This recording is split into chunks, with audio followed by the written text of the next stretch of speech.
और स्वप्निल वर्मा, ये 3 स्टूडेंट्स हैं। ठीक है, आप उनको चेक कर, जिन पे मैसेज अगर पहुंचा सकते हैं तो आप पहुंचा दीजिएगा। ओके बेटा, चलिए, तो यहाँ तक हम कंप्लीट कर चुके थे। ये मैंने मीनिंग लिखा था ऑफेंसिव, जब कभी हो जाती है। और transmission of infections disease, air वाला हमने कर लिया था, एयर के थ्रू कौन कौन सी डिजीज है, ठीक है ना। ये की थी हमने, एयरबोर्न डिजीज में हमारा ये टीवी एग्जाम्पल आपको 2 और 3 लर्न करने पड़ेंगे। ये कम्युनिकेबल भी कह सकते हैं हम इन्हें, है ना बेटे, communicable. Yes, students are coming now, कोई बात नहीं, आते हैं 1 और 2 मिनट्स दे विल टेक ना। तो हम कह सकते हैं some types of the microbes can easily move in the air from an affected person to some other person, है ना। In a variety of the ways microbes हैं वो कम्युनिकेट करते हैं डिजीज को। और ये जो डिजीज हैं जो कम्युनिकेशन के थ्रू माइक्रोब्स के द्वारा होती है बेटा, इनको हम कहते हैं कम्युनिकेबल डिजीज। कम्युनिकेट हो जाती है एक से दूसरे को, ठीक है। एयर के थ्रू हो गई, मान लो कोई पर्सन है साइड में खड़ा है ना, बिल्कुल, और साइड में उसके इन्फेक्टेड पर्सन है, तो क्या होगा, वो भी इन्फेक्टेड हो जाएगा। क्यों? क्योंकि वो ब्रीथ करेगा ना उस एयर में। तो ड्रॉपलेट्स जो हैं, माइक्रोब जिसमें है, वो ड्रॉपलेट्स क्या करेंगे, get a chance to start infection in the another person, right. तो क्या होगा, एग्जाम्पल है इसके एयरबोर्न डिजीज के, कॉमन कोल्ड, निमोनिया, ट्यूबरक्लोसिस। 2 और 3 example you have to learn definitely, ठीक है। अगर हम कहें the more crowded are living conditions are, then there is more likely to spread of such airborne diseases. बहुत ज्यादा भीड़ वाले एरिया में अगर हम रहते हैं तो प्रॉब्लम की कहना चाहिए कंडीशन ज्यादा है, ठीक है। और हमने वाटर और फूड की भी बात की थी, कंटेमिनेटेड फूड एंड वाटर। ये देखिए एयरबोर्न डिजीज का, एक बार एक पेपर में ये क्वेश्चन आया था बेटा, तो वहां डायग्राम आया था और आपको लेबलिंग करनी थी। अब इस बार पता नहीं कैसा पेपर आएगा, आई कांट से मैं कह नहीं सकती ना, लेकिन जब लॉन्ग आंसर आएंगे फ्यूचर में, इस बात का नहीं पता। तो वहां पर हमने लेवलिंग दी थी, डायग्राम बना दिया था और लेवलिंग आपने करनी थी।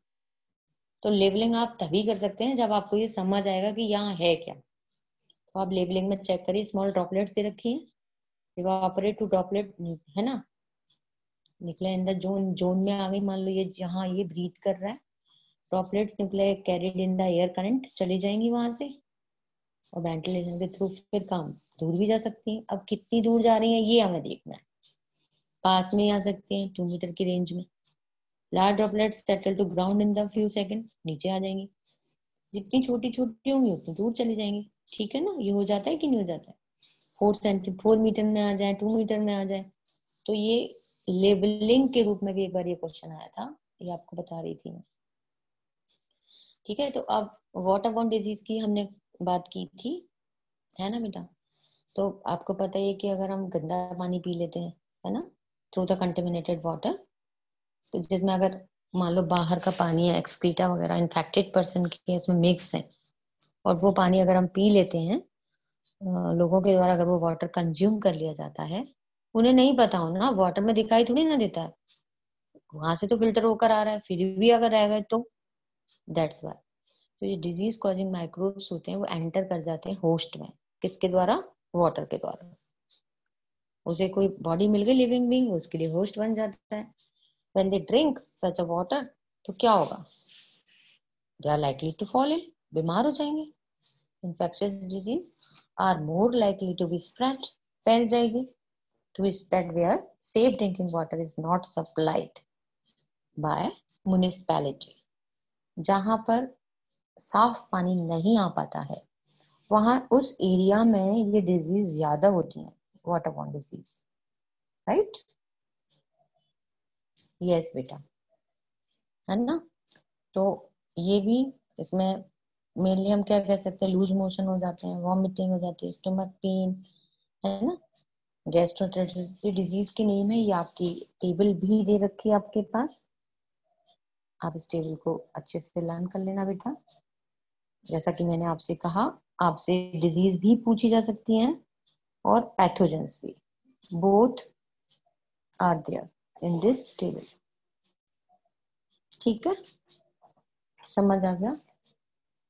इसमें फूड भी दिया है, वाटर एंड फूड। तो फूड के थ्रू होने वाली डिजीजेस की अगर हम बात करें बेटा, तो वहां पर Raghuraj, you are late Raghuraj and you are a good boy, I feel it.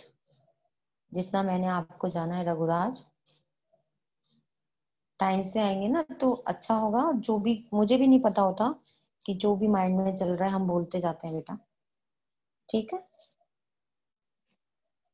Food borne अगर इन्फेक्शन डिजीज की अगर हम बात कर रहे हैं, तो ये जो है वो हम कह सकते हैं कि जो कंटेमिनेटेड फूड है उसका जब हम यूज करते हैं तब होती है। तो यू मस्ट हैव सुना है ना आपने कि जो स्कूल के जो बच्चे होते हैं, आपने देखा ही है, देखा है क्या, यूज करते हैं, उनको जल्दी से वॉमिटिंग हो जाती है ना, लूज मोशन हो जाते हैं। क्यों? क्योंकि बाहर का जो खा लेते हैं। ये हमारे स्कूल के पास भी तो है एक भेलपुरी वाला, मैंने कई सारे स्टूडेंट को वहाँ भेलपुरी खाते देखा है। तो क्या वो बिल्कुल प्योर है? डिजीज फ्री चीजें हैं वहां पर? बताओ। उन्हें खाने से क्या होता है? स्टमक पेन होता है, गैस्ट्रिक प्रॉब्लम बन जाती है after consuming the steel food. बासी खाना मिला देते हैं वो लोग, जो बचा हुआ था क्या वो फेंकेंगे क्या? यूज कर लेते हैं बेटा वो। तभी तो घर का खाना बेस्ट होता है ना। तो जो स्टील फूड होता है, ये क्या करता है? बीमार करता है ना हमको। ठीक है, ये भी हमने कर लिया था। तो फूड और वाटर अगर कंटेमिनेटेड है तो वो डिजीज का कह सकते हैं हम ट्रांसमिशन हो जाता है। ठीक है, contaminated water and food, transmission through the contaminated water and food. Right बेटा, तो ये भी हमने कंप्लीट कर लिया था, वो भी गया एक बार रिपीट, अगर कल टेबल नहीं थी सामने तो। ये भी मैंने आपको बताया था कि मिड डे मील है, न्यूट्रिशनल प्रोग्राम चला था, गवर्नमेंट ने चलाया है। जैसे जो बच्चे हैं जिन एरिया में उनको पूरी न्यूट्रिशन नहीं मिल पाती फूड की, तो उनकी इस क्वायरी को पूरा कर सके, ये पूरी कंट्री के अंदर चलाया हुआ 2001 से, सुप्रीम कोर्ट के ऑर्डर के अकॉर्डिंग। ठीक है, अगर हम बात करें इसके बाद यहाँ ट्रांसमिशन वेक्टर्स के द्वारा, या मैंने आपको बताया था ना कि ये इंसेक्ट बाइट एनाफिलीज है, female Anopheles mosquito malaria disease आपको लर्न करनी पड़ेंगी बेटा। ये जो लाइंस हैं यू हैव टू लर्न, कहीं ना कोई क्वेश्चन जरूर बनेगा। फाइलेरियासिस क्यूलेक्स मॉस्किटो, और डेंगू जो आजकल फिर से स्टार्ट हो गया है, एडीज। ठीक है, और हम कह सकते हैं काला अजहर सैंड फ्लाई, और स्लीपिंग सिकनेस सीसी फ्लाई, ये सब। इसके बाद कुछ डिजीज थी जो मैंने आपसे कहा था कि सेक्सुअल कांटेक्ट के थ्रू हो जाती हैं, तो आप इनकी डिजीज के नाम लर्न कर लेना। एड्स है आपके साथ दे रखी है, और सिफिलिस दोनों दे रखे हैं बुक के अंदर। आपको फुल फॉर्म पता होनी चाहिए। 10th क्लास में एक पार्ट पूरा चैप्टर ही समझ लो, आधा चैप्टर है इस टॉपिक पर, तब पढ़ेंगे हम। ठीक है, तो एसटीडीज का मतलब होता है sexually transmitted disease, full form तो पता होनी चाहिए एक्चुअली। ठीक है ना।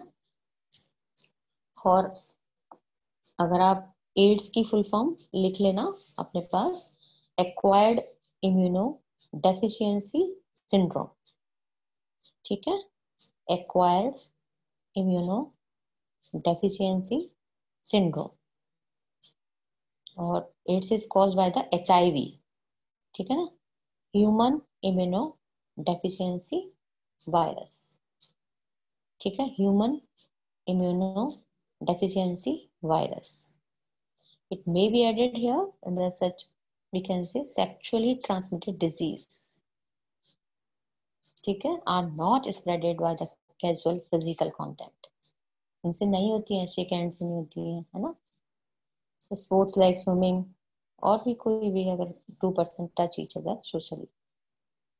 क्लियर बेटा, तो ये हम पढ़ लेंगे। अब डिजीज के सिम्टम की अगर हमने बात की थी, तो सिम्टम्स हम देख पाते हैं, मैंने बताया था एंट्री पैसेज से जो माइक्रोब्स हैं वो डिटरमाइन प्लेस तक पहुंच जाते हैं बॉडी के अंदर, तब स्पेसिफाई, ठीक है ना, तब बताते हैं। बेटा एक वायरस का एक डायग्राम भी था जिसमें मुझे दिखा नहीं यहाँ पर, चलो कोई नहीं, देख लेना आप, है ना, मैं आपको शो कर दूंगी नोट्स के अंदर, वायरस का एक डायग्राम भी आ जाता था इसलिए, ठीक है, ओके। बाद में जाके ये तो बुक से पेजेस हैं, मैं कुछ नोट्स आपको शो कर दूंगी अपने आप से बना के बुक के साथ, ठीक है बेटे, तो क्लियर हो जाएगा। हम ये भी कह सकते थे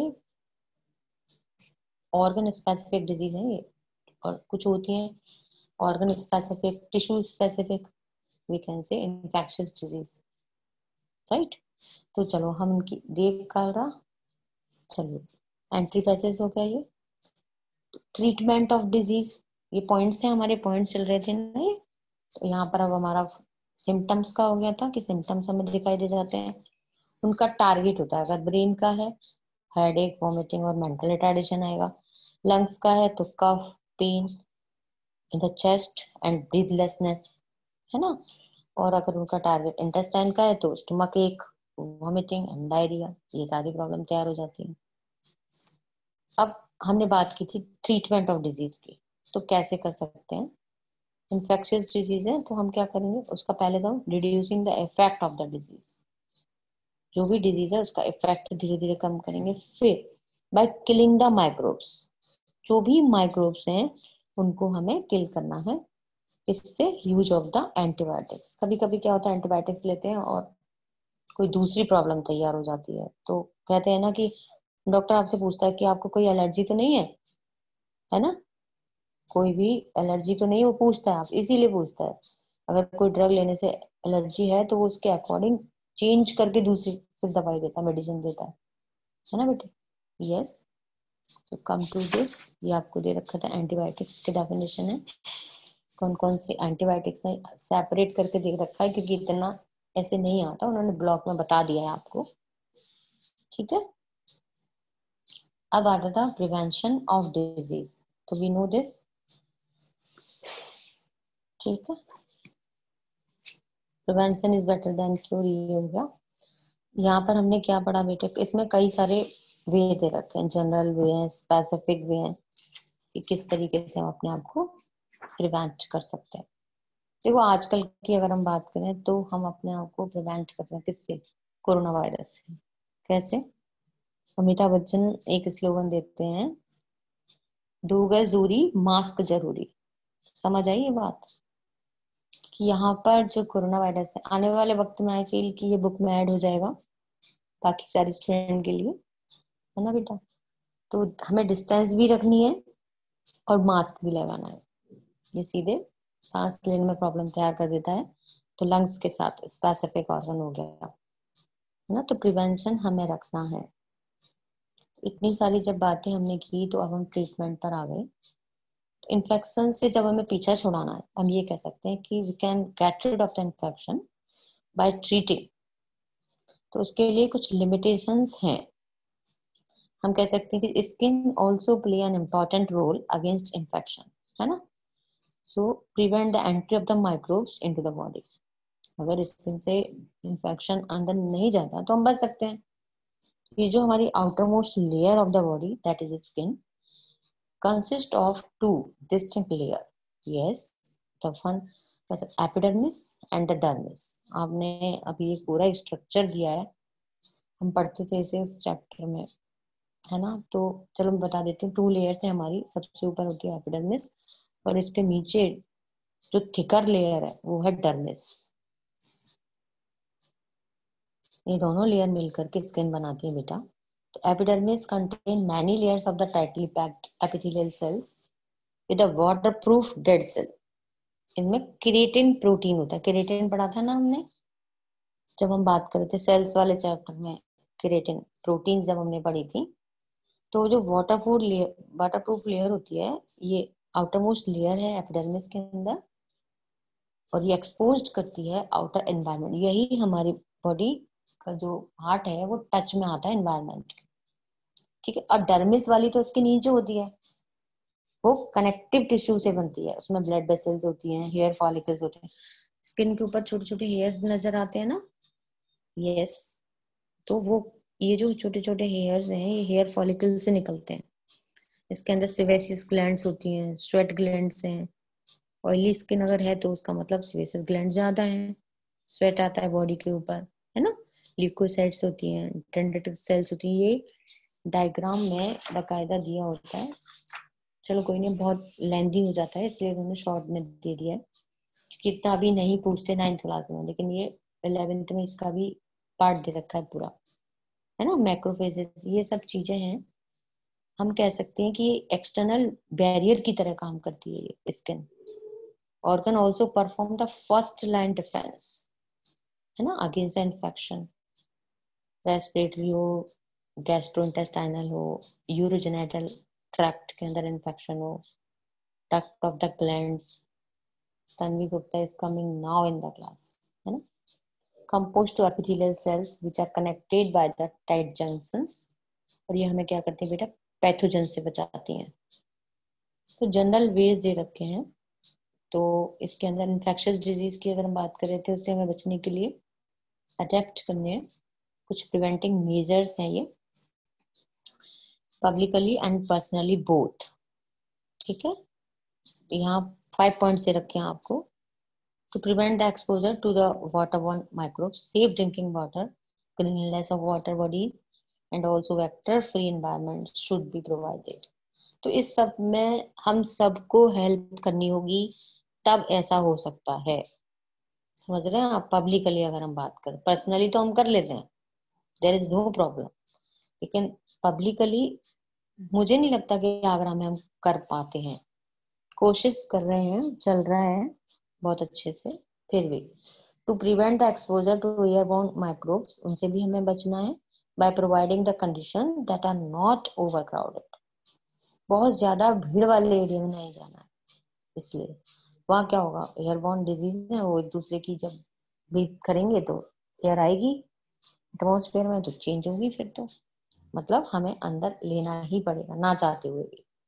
तो prevent the vector borne infections by the providing clean environment that does not allow the water to stand in the ponds, ditches, यहाँ पर chalked drains, यहाँ क्या होगा, turn prevent the breeding of the vectors, यहाँ पर ये vector बढ़ जाते हैं, माइक्रोब्स यहाँ पर बढ़ जाते हैं बेटा, उनकी जो कहना चाहिए नंबर्स हैं वो ग्रो कर जाते हैं, है ना।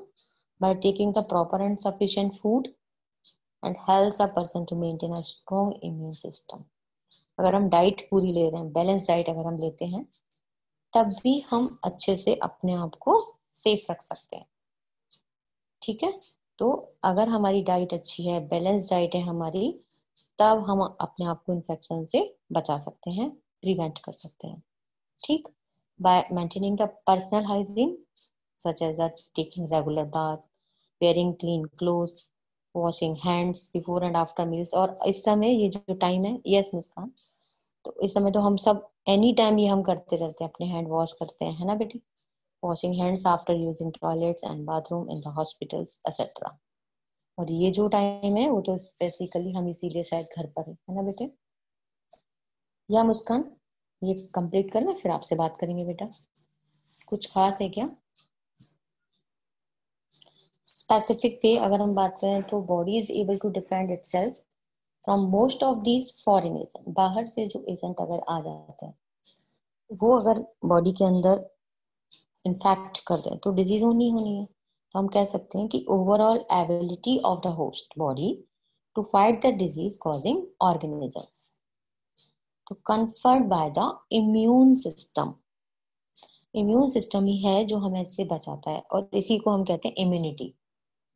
अब आपने सुना होगा ना आजकल कि इम्यूनिटी अगर अच्छी है तो कुछ नहीं होगा कोरोना वायरस से, है ना।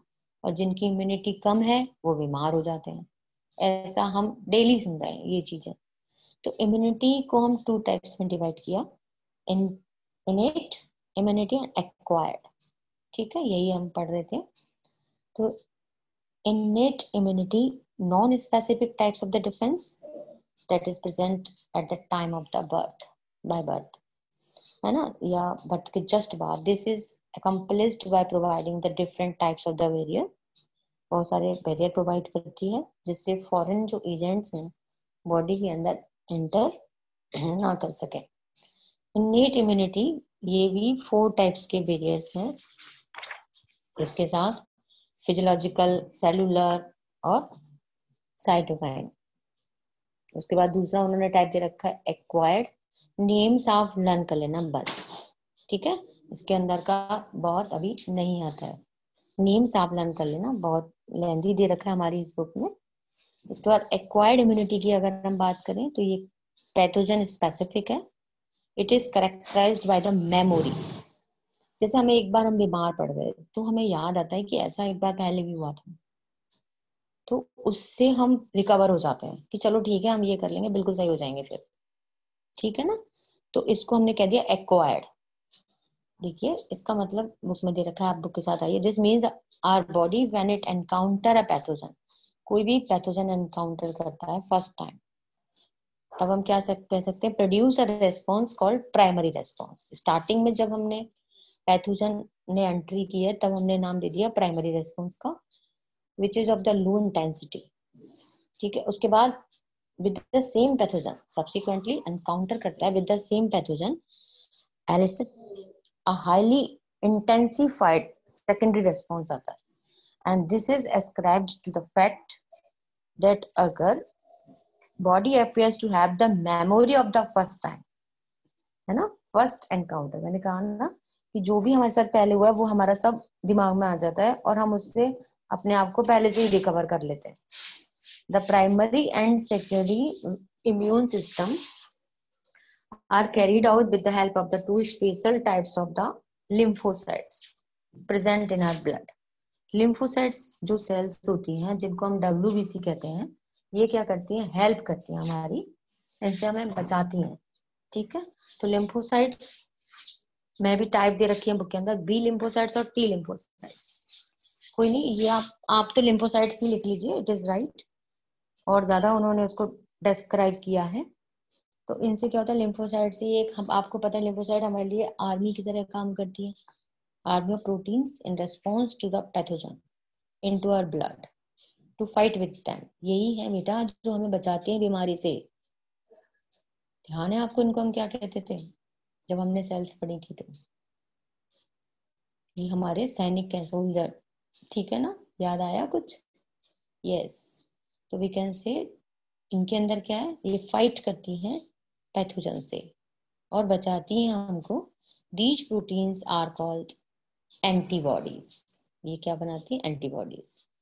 और T cell themselves do not secrete antibodies but help the B cell, खुद नहीं बनाती बट बी की हेल्प करती है। कुल मिलाकर एंटीबॉडी यहाँ पर किससे बनती है, ल्यूकोसाइट से, ठीक है, ये हेल्प करती हैं।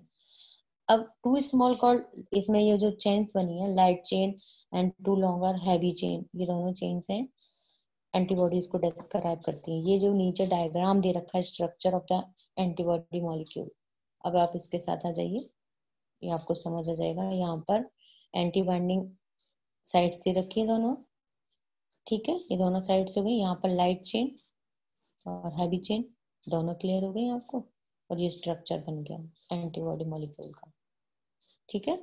सेल मेडिकेट इम्यूनिटी, इसके अंदर हम कह सकते हैं involves T lymphocytes and macrophages. T lymphocytes become activated in the thymus and can be 4 types. Name learn कर लेना आप, आपको लगेगा कि बहुत ज्यादा लेंदी हो रहा है, हाँ तो कोई बात नहीं, आप नेम्स के साथ बस आपके माइंड में होना चाहिए ये, ठीक है।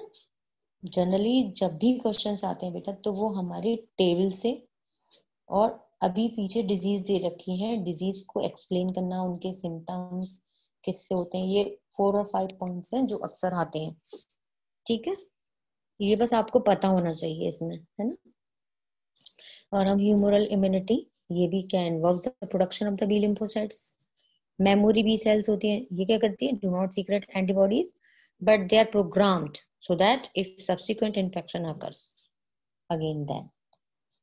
इसमें बी सेल्स कह सकते हैं डिवाइडिंग, ठीक है। ये क्या करते हैं, B lymphocyte cells for the defence, ये प्रोड्यूस करती हैं बी लिम्फोसाइट से भी ज्यादा dividing B cells, B lymphocyte से भी ज्यादा, तो ये हमें बचाती हैं, ठीक है। ये डायग्राम की बात कर रही थी मैं आपसे, तो ये क्लियर हो गया। इसके बाद हम बात कर रहे थे वैक्सीनेशन की, और ये तो आपको पता है हम लोग इस समय तैयारी चल रही है कोरोना वायरस के थ्रू वैक्सीनेशन बनाने की। जब ये वैक्सीन बन जाएगा तब हम फ्री हो जाएंगे, माइंड फ्री हो जाएगा, और फिर पहले जैसी नॉर्मल कंडीशन आ जाएगी। समझते हैं ना आप? आनी चाहिए बेटा, बहुत टाइम हो गया घर में आपको। तो यहाँ बेटा कुछ ये टेबल है, यहाँ पर वैक्सीन दे रखी है, डिजीज दे रखी है, एज ग्रुप दे रखा है, और सेफ्टी लेवल दे रखा है। पल्स पोलियो का तो पता ही है आपको, 100% हमारी कंट्री जो है फ्री हो गई है पोलियो से। ये जो कुछ वैक्सीन है जो दिए जाते हैं इन्फेंट्स एंड चिल्ड्रन को, इन वैक्सीन को लगा देने से बिल्कुल फ्री हो जाते हैं कि अब हम इस डिजीज से फ्री हैं, हम कहीं भी चले जाएंगे तो ये डिजीज हमें नहीं होगी। तो ये आपको लर्न करना है, ये इंपॉर्टेंट वैक्सीन है इन्फेंट्स एंड चिल्ड्रन के लिए। तो इनके थ्रू क्वेश्चन आता है जहां जहां मुझे मालूम है, और मैं आपको बताती रहती हूँ बीच बीच में चैप्टर में, इसीलिए बेटा कि आप ये सब कुछ समझकर आपको ये समझ आ जाएगा कि इसमें हमें लर्न क्या करना है। बैक क्वेश्चन आंसर अब 9th में अब फर्स्ट टर्म किया है, लेकिन फिर भी अब आप 10th में आएंगे, इसलिए मैं बताऊंगी आपको कि बैक क्वेश्चंस 8th की तरह से 9th में नहीं आते हैं, है ना। चैप्टर से बीच से ही आता है, आप ये समझिए कि 100% बीच से आता है। वो अलग बात है कि जब हम चैप्टर में पढ़ रहे हैं और वो बैक में हो, वो एक अलग बाई चांस बात है, उससे हमें कोई रिलेशन नहीं है। आप उनको पढ़कर प्रैक्टिस कर सकते हैं, बट वही आएंगे ये मैं कभी नहीं कहूंगी। Confirm this?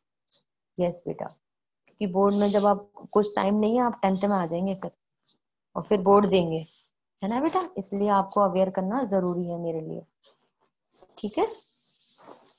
तो वैक्सीनेशन की अगर हम बात करें तो human body has the ability to resist all the types of the pathogens. Microbe से हम अपने आप बॉडी को बचाते हैं। माइक्रोब्स आपको पता ही है, bacteria, virus, fungi, protozoa, and this capacity of bodies and termed as immunity. यही तो है जो हम अपने आप को बचा पा रहे हैं, तभी तो हम कह पा रहे हैं कि इम्यूनिटी कैसी है, ठीक है ना। In order to produce the immunity against a particular disease, artificially we can fool the body's immune system by developing a memory for the particular disease, ठीक है। तो अगर हम देखें अब हिस्ट्री ऑफ द वैक्सीनेशन दे रखा है उन्होंने, आपको पता है कि 1798 में English physician Edward Jenner made a vaccine. सबसे पहले 1798 में एडवर्ड जेनर ने वैक्सीन बनाया for development of the immunity against the smallpox. Smallpox के अगेंस्ट इम्यूनिटी को डेवलप करने के लिए वैक्सीन बनाया था किसने? एडवर्ड जेनर ने, ठीक है। क्लियर? किसके किसके अगेंस्ट? Small pox. तब he said that the mild disease cowpox were subsequently immune to the smallpox. इसके बाद जेनर ने इंट्रोड्यूस किया था fluid from cowpox into people of smallpox. This fluid protected them from smallpox. ये disease के लिए vaccination बना। ऐसे ही एक पार्ट और ऐड होने वाला होगा, ये भी एक हिस्ट्री में आएगा फिर, ठीक है ना। इन उसके जो एक्सपेरिमेंट थे जेनर ने, उन्होंने 8-year-old बॉय पर with the fluid from cowpox and later intensely infected the child with smallpox. Predict किया, child did not develop smallpox, उसमें नहीं आए फिर। So he was represented a major breakthrough in the medical science, as one might imagine, right? Jenner's technique of inoculating the cowpox spread quickly throughout Europe for prevention of smallpox. समझ आ गई ना बात? ऐसे ही हमारे साथ भी आगे एक नई डिस्कवरी होनी है, वी विल सी, है ना बेटे। Turn the page. अगर हम another development in the regarding of vaccination was the work of the Louis Pasteur। उन्होंने कॉलेरा के लिए caused by बैक्टीरिया के थ्रू जब होती है, पॉस्चर ने इंट्रोड्यूस किया था अपना वैक्सीन टू ह्यूमन इन 1885 में। It was a young boy who has been bitten repeatedly by a rabid dog। Disease हो जाती है रेबीज डॉग के काटने से बेटा, तभी तो पेरेंट्स मना करते हैं। आपने देखा है एनिमल बाइट को, जब भी रेबीज की डिजीज हो जाती है, और इसमें पता है फिर पानी से डर लगता है।